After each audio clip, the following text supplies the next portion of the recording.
Ladies and gentlemen, with me today, I have Louisville legend Larry O'Bannon. Larry, would you like to tell us a little bit about yourself?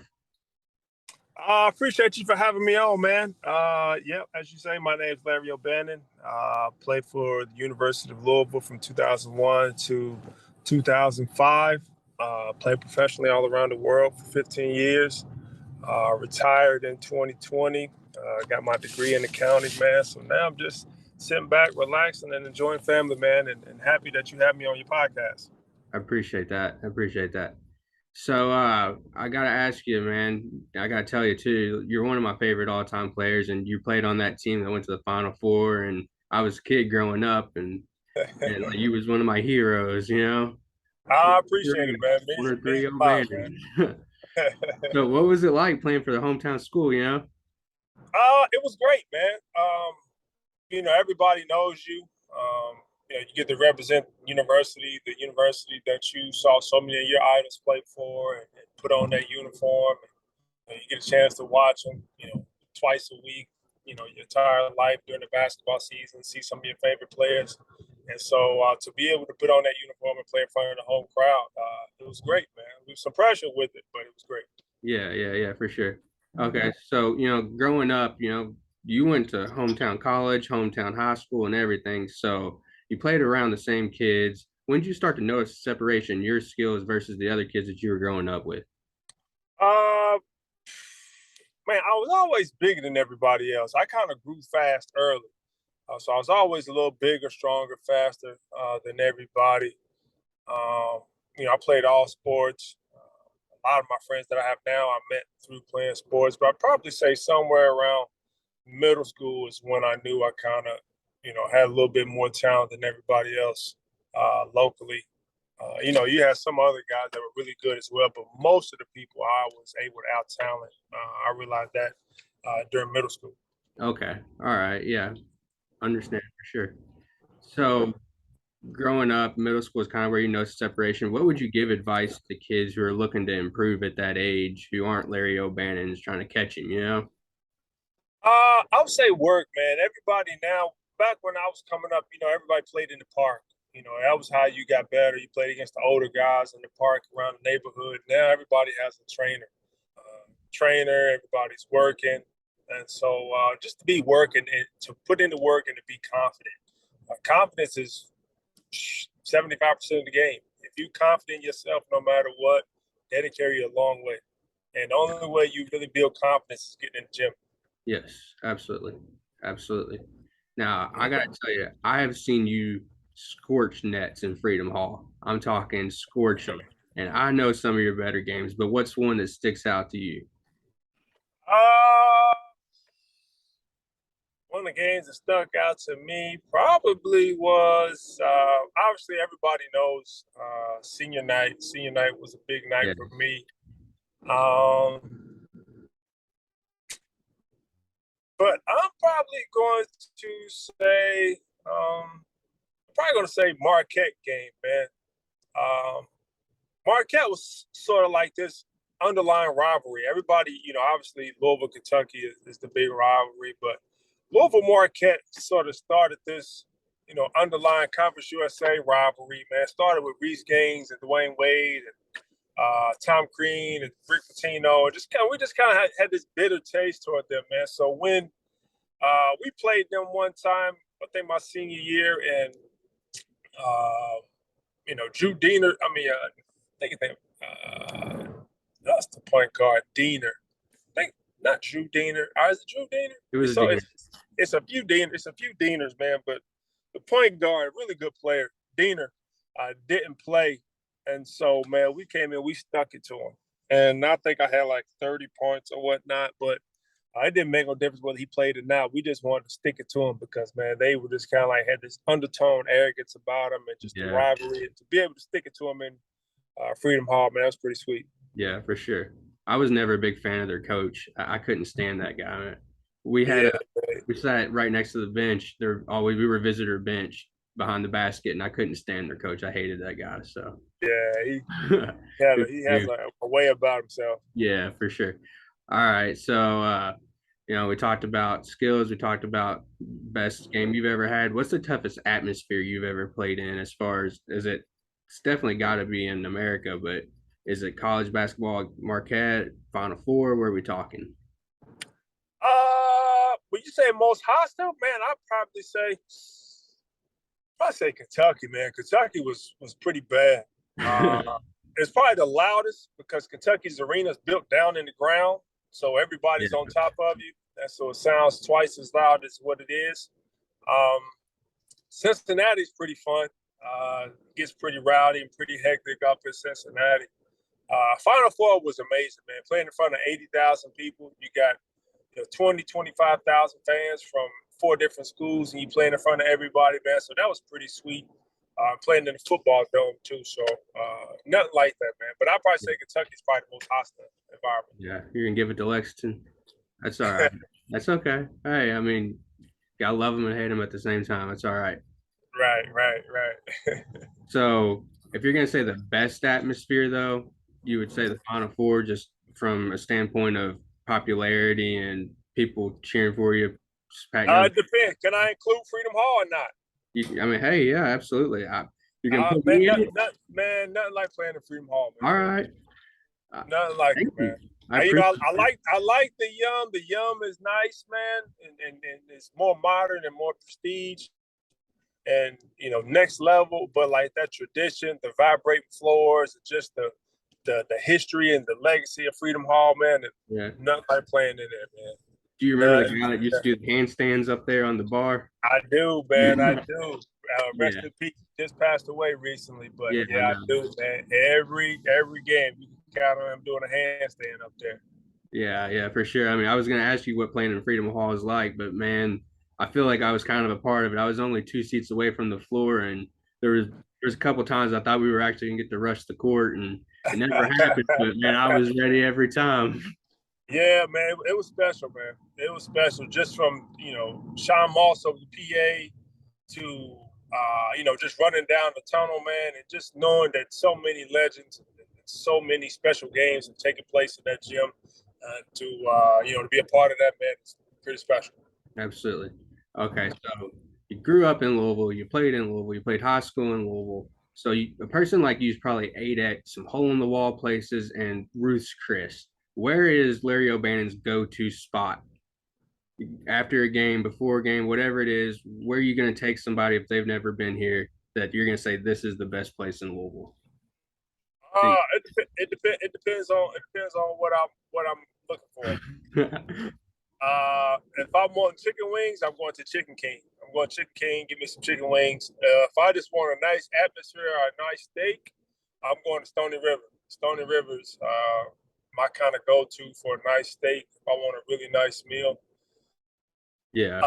If I'm just going for everyday, just kind of like bar food, or just going to grab a quick bite, watch a game or something like that.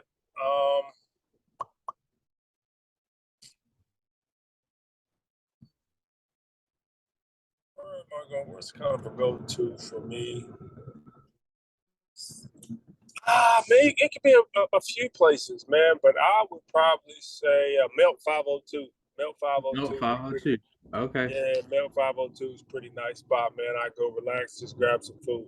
Yeah. Hey, that's good. Nothing wrong with that. Yeah.